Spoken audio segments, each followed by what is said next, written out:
आकाशवाणी गोरखपुर से प्रादेशिक समाचार।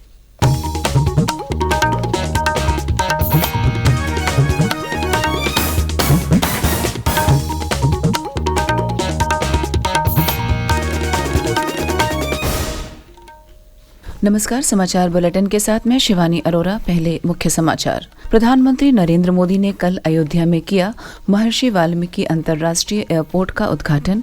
प्रदेश को दी 15,700 करोड़ रुपए की विकास परियोजनाओं की सौगात। राम के स्वागत के लिए 22 जनवरी को हर घर में जलाएं श्री राम ज्योति, दीपावली भी मनाएं। अयोध्या में आयोजित रोड शो में प्रधानमंत्री ने किया राम भक्तों से आह्वान। प्रधानमंत्री आज सुबह 11 बजे आकाशवाणी से मन की बात कार्यक्रम में लोगों से साझा करेंगे अपने विचार। काशी तमिल संगमम के दूसरे संस्करण का वाराणसी में हुआ समापन और प्रदेश में ठंड का प्रकोप जारी। घने कोहरे और तापमान में गिरावट से बढ़ी ठंड। मौसम विभाग ने घने कोहरे का क्रम जारी रहने का जताया अनुमान। अब समाचार विस्तार से। प्रधानमंत्री नरेंद्र मोदी ने कल अयोध्या में महर्षि वाल्मीकि अंतर्राष्ट्रीय हवाई अड्डे का उद्घाटन करने के साथ ही प्रदेश वासियों को 15,700 करोड़ रुपए की विभिन्न विकास परक परियोजनाओं की सौगात दी। अपने संबोधन में प्रधानमंत्री ने देशवासियों से 22 जनवरी को अयोध्या में आयोजित होने वाले रामलला के प्राण प्रतिष्ठा समारोह को भव्य बनाने का आग्रह किया है। उन्होंने कहा कि प्राण प्रतिष्ठा समारोह के दिन सभी राम भक्त अपने अपने घरों में श्री राम ज्योति जलाने के साथ ही दिए जलाकर दीपावली भी मनाएं। प्रधानमंत्री ने कहा कि आज का भारत पुरातन और नूतन को आत्मसात कर आगे बढ़ रहा है और अयोध्या उत्तर प्रदेश के समग्र विकास को नई दिशा दे रही है। उन्होंने कहा कि अयोध्या धाम के सर्वांगीण विकास के लिए कोई कसर नहीं छोड़ी जाएगी। धार्मिक स्थलों के विकास के लिए अपनी सरकार द्वारा किए गए कार्यों का जिक्र करते हुए श्री मोदी ने कहा कि जो भी राष्ट्र विकास के शिखर पर पहुंचना चाहता है उसे अपनी विरासत और संस्कृति पर गर्व महसूस करना चाहिए। श्री मोदी ने रामलला की प्राण प्रतिष्ठा समारोह का जिक्र करते हुए कहा कि पूरी दुनिया अब इस ऐतिहासिक दिन का उत्सुकता से इंतजार कर रही है।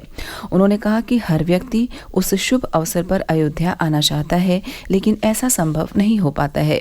उन्होंने सभी राम भक्तों से अनुरोध किया कि वे 22 जनवरी को अयोध्या न आएं, बल्कि कुछ समय इंतजार करें और फिर अयोध्या आएं। प्रधानमंत्री ने देश के सभी धार्मिक स्थलों से जुड़े लोगों से 14 जनवरी मकर संक्रांति से प्राण प्रतिष्ठा के दिन तक अपने अपने यहाँ स्वच्छता अभियान चलाने का भी आग्रह किया। इस अवसर पर प्रधानमंत्री ने पुनर्निर्मित अयोध्या धाम जंक्शन रेलवे स्टेशन का उद्घाटन किया और 6 वंदे भारत और 2 नई अमृत भारत एक्सप्रेस ट्रेनों को हरी झंडी दिखाकर रवाना किया। उन्होंने कहा कि नमो भारत की त्रिशक्ति अमृत भारत और वंदे भारत ट्रेनें देश में रेलवे का पूरा परिदृश्य बदलने वाली हैं।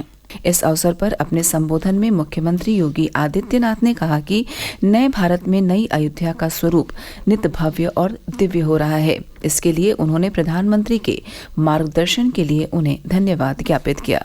इस अवसर पर केंद्रीय नागरिक उड्डयन मंत्री ज्योतिरादित्य सिंधिया, केंद्रीय रेल मंत्री अश्विनी वैष्णव, प्रदेश की राज्यपाल आनंदीबेन पटेल और राज्य मंत्रिमंडल के वरिष्ठ सदस्यों के अलावा गणमान्य लोग मौजूद थे। इसके पहले प्रधानमंत्री श्री मोदी ने आज सुबह हवाई अड्डे से अयोध्या धाम रेलवे स्टेशन तक रोड शो किया, जहां महिलाओं, संतों और बुजुर्गों सहित हजारों स्थानीय लोगों ने उनका अभिनंदन किया और लोग रास्ते भर पुष्प वर्षा करते रहे। इसके पूर्व प्रधानमंत्री नरेंद्र मोदी कल अयोध्या के राजघाट कंधरपुर गोड़ियाना में मीरा के घर पहुंचे। वहां उन्हें श्री राम मंदिर के प्राण प्रतिष्ठा समारोह का न्योता दिया।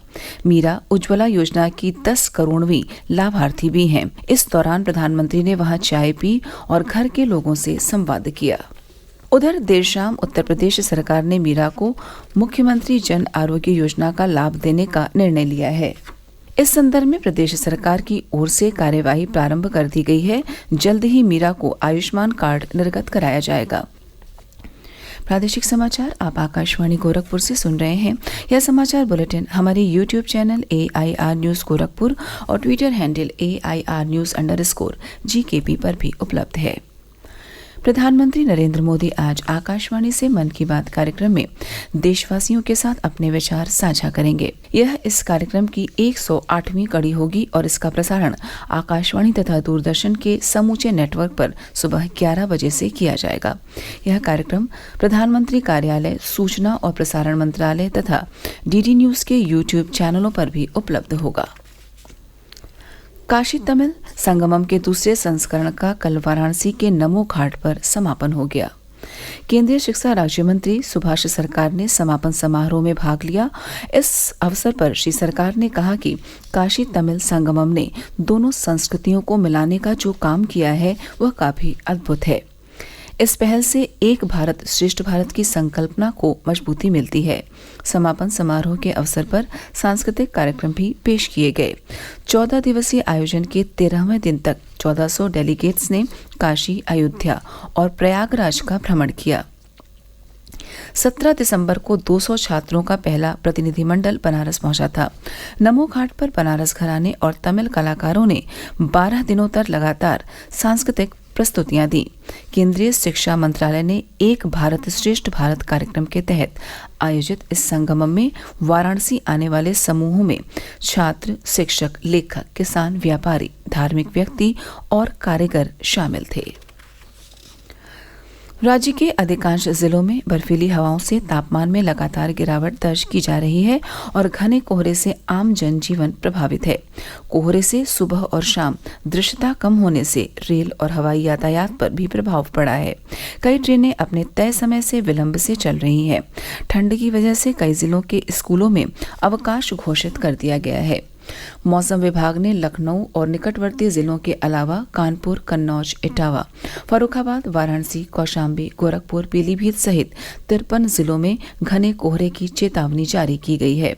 चंद्रशेखर आजाद कृषि और प्रौद्योगिकी विश्वविद्यालय कानपुर के मौसम वैज्ञानिक डॉक्टर एस.एन. पांडे ने बताया कि बिजनौर जिले में सबसे कम 6 डिग्री सेल्सियस तापमान दर्ज किया गया है।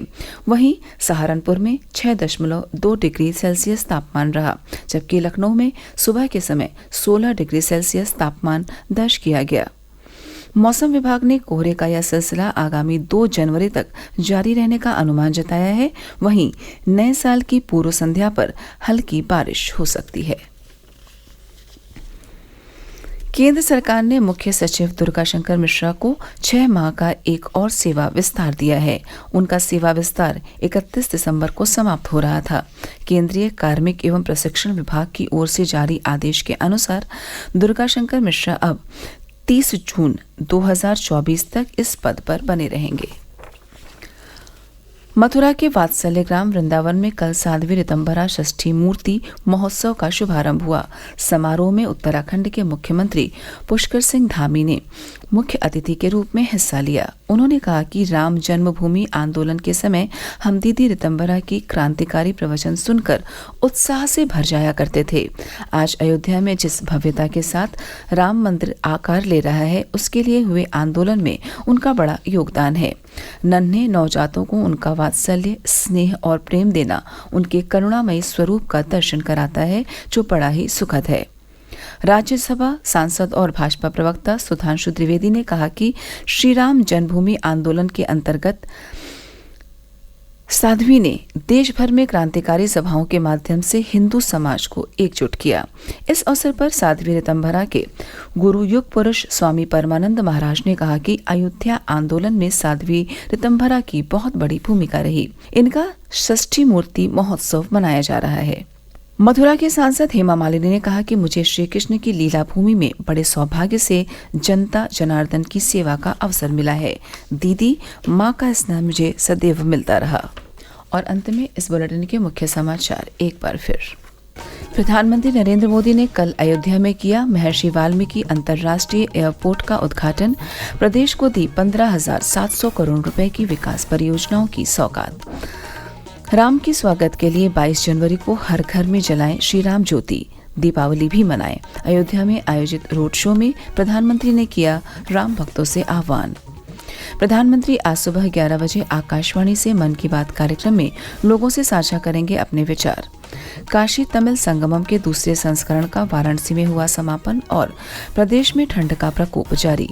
घने कोहरे और तापमान में गिरावट से बड़ी ठंड, मौसम विभाग ने घने कोहरे का क्रम जारी रहने का जताया अनुमान। इसी के साथ प्रादेशिक समाचार समाप्त हुए। नमस्कार।